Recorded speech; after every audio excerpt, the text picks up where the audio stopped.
Matter இல்லை. ஏன்னா நமக்கு ஏற்கனவே கதை தெரியும். இதாண்டா கதைன்னு தெரிஞ்சு போய் உட்காந்து பார்த்துட்டு அதை நம்ம ஃபீல் பண்ணுறதுங்கிறது பெரிய விஷயம். அதை செஞ்சுட்டாங்க.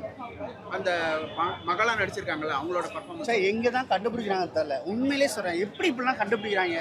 என்ன ஆடிஷன் வச்சா கூட ஒரு ஒரு ஒரு 2 பக்கம் டைலாக் கொடுப்பாங்களா, அதுக்குள்ளே தான் அதை பண்ண முடியும். ஆனால் அந்த பெர்ஃபார்மன்ஸை எங்கேருந்து எடுத்தாங்கன்னு தெரில, சாவடி அடிச்சிட்டாங்க. ஒரு வீட்டில் இந்த மாதிரி ஒரு புள்ள இருந்துச்சுன்னா புருஷன் பொண்டாட்டிக்குள்ள பிரச்சனையே வராது. அப்படி ஒரு பிரிட்ஜு மாதிரி அப்பாவுக்கும் அம்மாவுக்கும் இடையில அந்த பிரிட்ஜு மாதிரி அந்த சில விஷயங்கள்லாம் செய்யும். கண்ணெலாம் கலங்கிடும் நம்மளுக்கு. ரொம்ப நல்லா பண்ணியிருக்காங்க அந்த பொண்ணு. பேர் தெரியல, சாரி.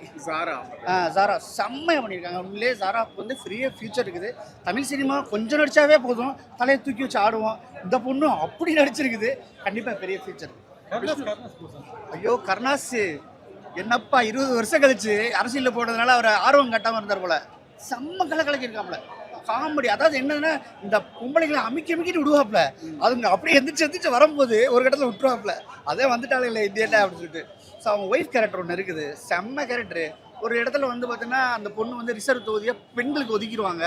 அதை சொல்லலாமா தெரியல, ஸ்பாய்லர் தான் என்ன சொல்லிடுறேன். பெண்களுக்கு ஒதுக்கிடுவாங்க, அது ஜெயிச்சு வந்துடும். ஜெயிச்சு வந்தோடனே ஒருத்தர் வந்து ஆஃபீஸர் வந்து பேசாப்புல, அவங்ககிட்ட இங்கிலீஷ்லையும் பேசும் ஹிந்திலையும் பேசும். இவன் எப்போ படித்தா அப்படின்னு சொல்லிட்டு கேட்குற சீனு. கார் ஓட்டிட்டு போகும், நம்மளுக்கு தெரியாமல் எப்போ கார் ஓட்ட கற்றுக்கிட்டா. அந்த சீன்லாம் மாசு, தியேட்டர் பிளாஸ்ட். கேரளா டீச்சரு தலைவர் இல்லை, பாக்யராஜ் சார் இல்லை, முந்தானே முடிச்ச யாவப்படுத்துன மாதிரி அப்படியே இருந்துச்சு. உண்மையிலேயே எனக்கு வந்து முந்தானே முடிச்சா சுருட்டாங்கன்னு தான் நினச்சேன். அந்தளவுக்கு இருந்துச்சு. அது என்ன தெரியல, கோயின்சைடான்னு தெரில, சாரி இல்லை, இந்த காமெடி இருந்துச்சு. ஒருவேளை அவர் இருந்திருந்தாருன்னா கண்டிப்பாக வந்து என்ஜாய் பண்ணியிருப்பார். அவர் ஆன்மா வந்து உண்மையிலேயே சிரிச்சுக்கிட்டு தான் இருக்கும். பரவாயில்லப்பான்னு சொல்லிட்டு அவர் நேரம் இருந்திருந்தாருன்னு வச்சுக்கலேன், அவருடைய பேட்டி இன்னைக்கு வந்து எல்லா உங்கள் மாதிரி சேனல்ஸில் எல்லாத்துலேயும் பேசியிருப்பார். உண்மையிலே அவர் இல்லாத ரொம்ப வருத்தமாக இருக்குது. பெரிய லெஜெண்டு. அதுலேருந்து கொஞ்சக்கான ஒரு கிள்ளி போட்ட மாதிரி ஒரு கீரை தான் எடுத்து பண்ணியிருக்காப்புல பெருசாக. ஆனால் நீங்கள் சொல்கிற மாதிரி பாக்யராஜ் படம் மாதிரியே இருக்கும் இந்த படம். அதனால தான் பாதி பேருக்கு வந்து பிடிக்கலன்னு கூட சொல்லுவாங்க. ஃபர்ஸ்ட் பார்ட்டில் நிறைய இன்ட்ரெஸ்டிங்கான இதெல்லாம் இருக்கும். ரொம்ப எதுவுமே இழுத்த மாதிரி இருக்காது. இந்த படத்தில் பார்த்தீங்கன்னா வந்து இந்த பார்ட்டில் ரொம்ப எக்ஸ்டெண்ட் பண்ணி நிறையா ஸ்க்ரீன் பிளே வச்ச மாதிரி இருந்துச்சு. ஸோ அது ஒரு பெரிய ட்ராபேக்காக படத்தில் இருந்துச்சு. சேம் அதே தான், ஹஸ்பண்ட் அண்ட் ஒய்ஃப் நடுவில் நடக்கிற ஒரு விஷயங்களை தான் வந்து ஃபர்ஸ்ட் பார்ட்லையும் காமிச்சிருப்பாங்க. கிளைமேக்ஸில் அதே மாதிரி கொண்டு வந்துருவாங்க. இதில் வந்து கொஞ்சம் நிறையாவே காமிச்சிருக்காங்க. ஸோ நிறைய விஷயங்கள் வந்து அந்த ஃபேமிலி ஆடியன்ஸ்க்கு ஒர்க் அவுட் ஆகணுங்கிறதுக்காக எக்ஸ்டெண்ட் பண்ணி காமிச்ச மாதிரி இருந்துச்சு.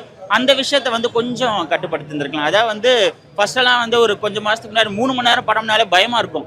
ஐயோ 3 hours போட ஏதோ கொலை பண்ணுவோம். இப்போலாம் 2.5 மணி நேரம் படத்தை பார்த்தாலே பயமாக இருக்குது, என்ன பண்ணி வச்சிருப்பானுங்களோ தெரியலேன்னு. ஸோ அந்த மாதிரி வந்து இந்த படத்தில் ஒரு 1/2 hour கட் பண்ணியிருந்தா இன்னும் கொஞ்சம் நல்லா இருந்திருக்கும்னு தோணுச்சு. தேவையில்லாமல் கொஞ்சம் எக்ஸ்டெண்ட் பண்ணி எடுத்த மாதிரி தோணுச்சு.